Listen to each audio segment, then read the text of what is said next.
Hi friends, ನಮಸ್ತೆ ಎಲ್ರಿಗೂ. ನಾನಿವತ್ತು ಪನ್ನೀರ್ ಕ್ಯಾರೆಟನ್ನು ಹಾಕಿ ಮಾಡುವಂತಹ ಪರೋಟವನ್ನು ತೋರಿಸ್ತಾ ಇದ್ದೀನಿ. ಮೊದಲನೇದಾಗಿ ಪನ್ನೀರು, ಕ್ಯಾರೆಟು, ಜೀರಿಗೆ, ಕರಿಬೇವು, ಉಪ್ಪು, ಖಾರದ ಪುಡಿ, ಸ್ವಲ್ಪ ಅಗಸೆ ಕಾಳನ್ನು ಹಾಕಿ ಚೆನ್ನಾಗಿ ಮಿಕ್ಸ್ ಮಾಡ್ಕೊಳ್ತಾ ಇದ್ದೀನಿ. ಈ ರೆಡಿ ಮಾಡ್ಕೊಂಡಿರೋ ಮಿಕ್ಸಿಂಗನ್ನು ಒಂದು ಕಡೆ ಎತ್ತಿಟ್ಕೊಂಡು, ಇದು ಸ್ಟಫಿಂಗ್ ಆಗಿರುತ್ತೆ. ಇದಕ್ಕೆ ನಾವು ಚಪಾತಿ ಹಿಟ್ಟನ್ನು ಕಲಿಸ್ಕೊಂಡು ರೆಡಿ ಮಾಡ್ಕೊಳ್ತಾ ಇದ್ದೀನಿ. ಚಪಾತಿ ಹಿಟ್ಟನ್ನು ಕಲಸಿ ಈ ಥರ ಚಿಕ್ಕ ಚಿಕ್ಕ ಉಂಡೆಗಳನ್ನಾಗಿ ಮಾಡಿಟ್ಕೊಂಡು ಈ ರೆಡಿ ಮಾಡ್ಕೊಂಡಿರೋ ಸ್ಟಫಿಂಗನ್ನು ತಗೊಂಡು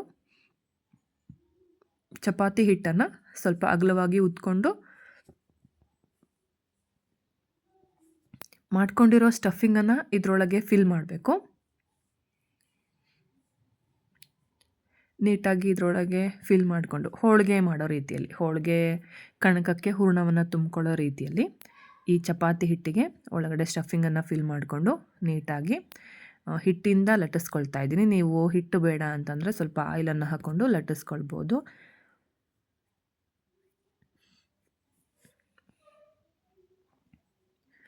ತುಂಬಿರೋ ಸ್ಟಫಿಂಗ್ ಹೊರಗಡೆ ಬರದೇ ಇರೋ ರೀತಿಯಲ್ಲಿ ನಿಧಾನವಾಗಿ ಲಟ್ಟಿಸ್ಕೊಳ್ಬೇಕು.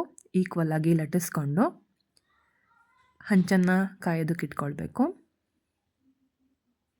ಹಂಚನ್ನು ಕಾಯೋದಕ್ಕಿಟ್ಕೊಂಡು ಈ ಲಟ್ಟಿಸ್ಕೊಂಡಿರೋ ಪನ್ನೀರ್ ಕ್ಯಾರೆಟ್ ಪರೋಟಾನ ಎರಡು ಕಡೆ ಚೆನ್ನಾಗಿ ಬೇಯಿಸ್ಕೊಳ್ಬೇಕು. ನಾನು ಎಣ್ಣೆಯನ್ನು ಹಾಕಿದ್ದೀನಿ, ನೀವು ಬೆಣ್ಣೆ, ತುಪ್ಪ ಏನಾದರೂ ಹಾಕ್ಕೊಳ್ಬೋದು.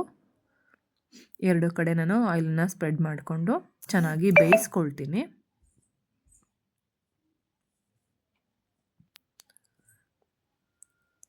ಎರಡು ಕಡೆ ಚೆನ್ನಾಗಿ ಬೇಯಿಸ್ಕೊಂಡ್ರೆ ಬಿಸಿ ಬಿಸಿಯಾದಂತಹ ಕ್ಯಾರೆಟ್ ಪನ್ನೀರ್ ಪರೋಟ ರೆಡಿ ಆಗುತ್ತೆ. ಬ್ರೇಕ್ಫಾಸ್ಟ್ಗಾದರೂ ಮಾಡ್ಕೊಳ್ಬೋದು, ಲಂಚ್, ಡಿನ್ನರ್ ಯಾವುದಕ್ಕಾದರೂ ಮಾಡ್ಕೊಳ್ಬೋದು. ತುಂಬ ಟೇಸ್ಟಿಯಾಗಿ, ಹೆಲ್ದಿಯಾಗಿ ಚೆನ್ನಾಗಿರುತ್ತೆ. ಒಮ್ಮೆ ಟ್ರೈ ಮಾಡಿ. ಹಾಗೆ ನಮ್ಮ ಚಾನಲ್ನ ಸಬ್ಸ್ಕ್ರೈಬ್ ಮಾಡಿ, ಶೇರ್ ಮಾಡಿ, ಲೈಕ್ ಮಾಡಿ. ಧನ್ಯವಾದಗಳು.